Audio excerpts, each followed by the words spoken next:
ready to receive your comments. Please give your name and general address. Your comments will be limited to 5 minutes. You may begin now. Hi, this is Brian Williams again from Frederick. Sorry for calling in late. There's a little delay on the stream. You're probably aware. You may or may not remember that I called in last week during the workshop with Chief Grossman. Last week, you may remember the police were given a lot of time to speak. And in particular, there was one captain, I believe. I'm not sure his rank. But he took the time to show off a really fat background investigative file on a recent applicant.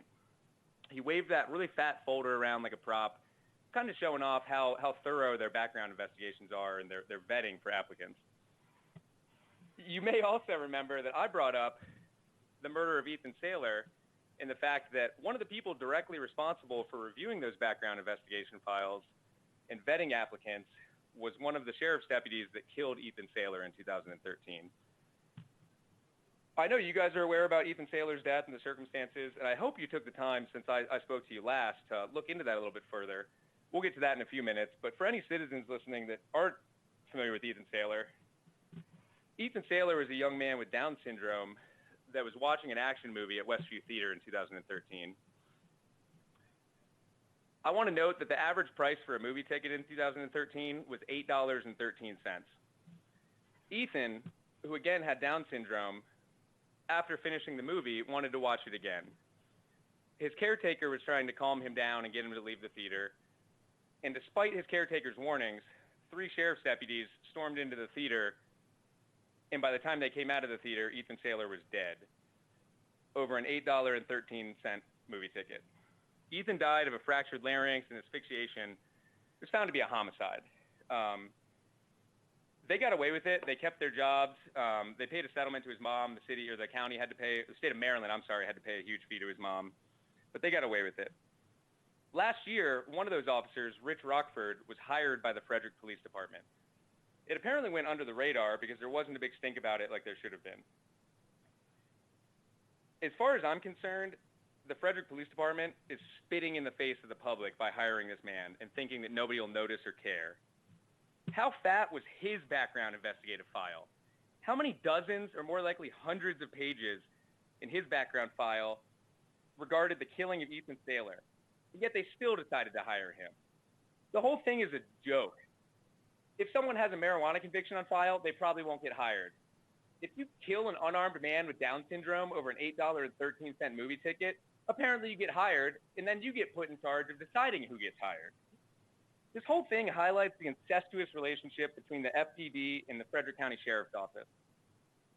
Sheriff Chuck Jenkins is commonly referred to in major news outlets as the next Joe Arpaio, and he's broadly considered one of the most racist sheriffs in the country. Chief Grossman, the Board of Alderpersons, and the mayor, you guys can't be allowed to ride the fence. You basically either need to express support for Sheriff Jenkins or speak out against him. And I don't see anyone speaking out against him. In fact, the Frederick Police Department decided last year, in the middle of the Black Lives Matter movement, to hire one of the most infamous ex-sheriff's deputies. You're spitting in our face.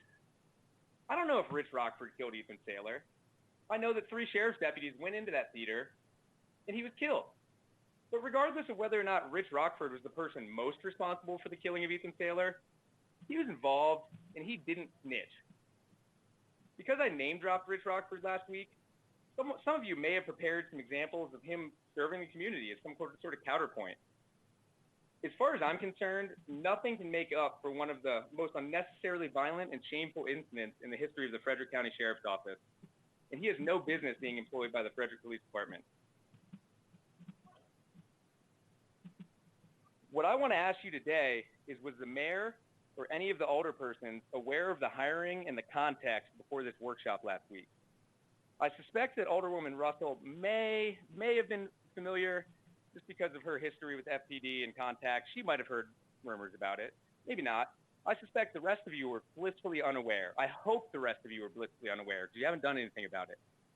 What I'm asking you is, were you aware, or any of you concerned, upset, or angry about this hiring? Or at the very least, are you at least going to look into it? I mean, basically, I'm optimistic that by raising the issue here with you, we can swiftly resolve this issue. Please don't make us organize street protests and risk infection. please do the right thing quickly. You're not on the right side of history if you only take action when under severe pressure. We are willing and ready to organize call-ins and street protests, but I am optimistic, maybe naively so, that it's not going to come to that point. So again, I'm just asking, were you guys aware of this? I resisted the urge. I really wanted to call you out on this and put you on the spot and ask what you're going to do last week, but I decided to give you some time to look into it and formulate your own opinion. Are any of you angry or any of you concerned? What are you going to do about it? Thank you, and I'll take my comment off the air. Thank you, Mr. Williams. Mr. Williams, I appreciate the call and the question. I am angry. I am worried about what that hiring says about many aspects of our police department. We heard many positive things last week. We heard about many valuable reforms that have recently been taken. We heard about what a fantastic place it is to work. We heard that it is perhaps a destination department to work for. We receive hundreds of applicants. Almost no one makes it through to actually get one of our positions. And I don't understand how a deputy involved in one of the most infamous deaths in recent memory made it through that process. I am upset. I may not have known about this. My guess is that none of my colleagues know anything about specific hiring, the names of recent hires. Those aren't things that are brought before the board. But now that this has been shared with us, yes, I'm very concerned. Again, I appreciate your advocacy.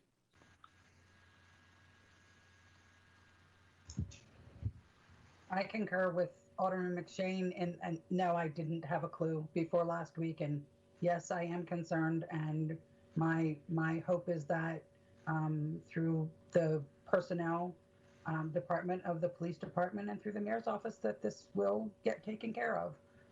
As aldermen, we can certainly make our voices known. We are not in charge of hiring. I would like to note that I believe that I have, and I believe that most of my colleagues have publicly spoken against Sheriff Jenkins. And if somebody doesn't know how I feel, I want to be very public about it again.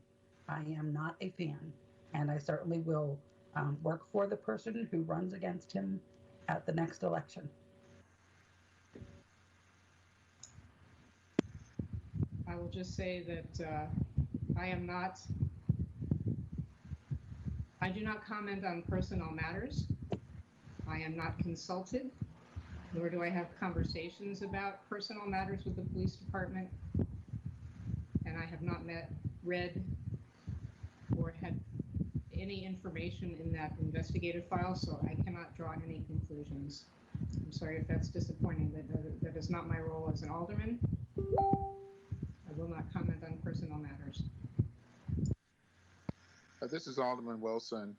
I concur with Alderwoman Russell. I, too, do not comment on personnel matters.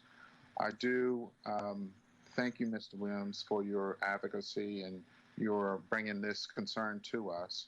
I believe that the mayor's office and the chief of police will take a look at this. But thank you again for bringing this to the Board of Aldermen and to the mayor tonight. Thank you.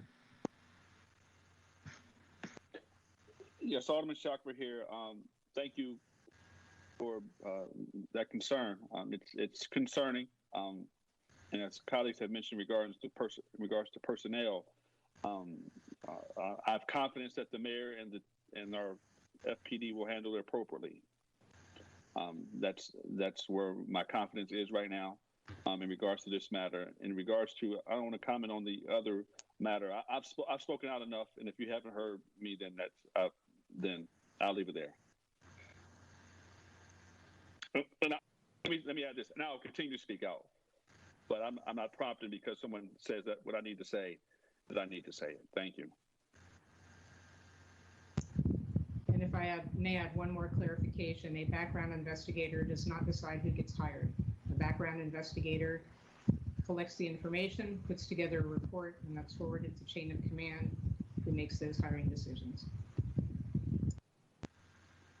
Alderman Russell, can I ask for a point of clarification that a background investigator is also a civilian, not a sworn officer? It is a civilian position. In past, sworn officers have been asked to conduct background investigations whenever it's not civilian positions, but yes, it is a civilian position. So as others have said, Let's say, I think people have an issue with the word civilian. It's a non-sworn position. Correct. So the question of discussing any specific individual who works for the city of Frederick in a public setting creates all sorts of potential legal challenges, which is why the wise approach is to not discuss personnel matters in public, and I will not do that either. So, are there any additional phone-ins? No more comments. Thank you very much. We are adjourned.